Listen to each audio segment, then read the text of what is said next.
Le premier truc que vous aviez sous la main, c'était?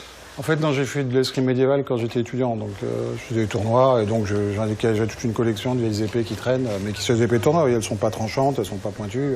C'est en acier, ça fait mal, mais ça... Donc je commence à lui mettre un premier coup d'épée dans la tête, j'en mets un deuxième dans l'épaule, et là il démarre en fait l'attestat, j'avais laissé la carte dedans, parce qu'on est chez moi, c'est clos, c'est fermé, et il va s'encastrer dans le portail. Donc ils étaient en panique, ils pensaient qu'il y a une chose à sortir, et moi je pensais qu'il y a une chose, c'était ce qui continuait à sortir. Donc en fait quand la voiture s'est encastrée, là j'avais de la place ici pour manœuvrer de taille, je suis ambidextre, ce qui est pratique. Donc au fur et à mesure qu'il sortait, je l'ai tapé. Donc j'ai commencé à frapper le premier qui est tombé, qui se l'est pris dans les hanches, le deuxième sur la tête, sur le bras. Ils se poussaient les uns les autres, enfin, c'était la débandade. Leur chef, qui est sorti le dernier, est monté sur le capot en me disant « Ouais, fils de pute, on sait où t'es, on te retrouvera ». J'ai répondu « Bah oui, connard, t'es chez moi ».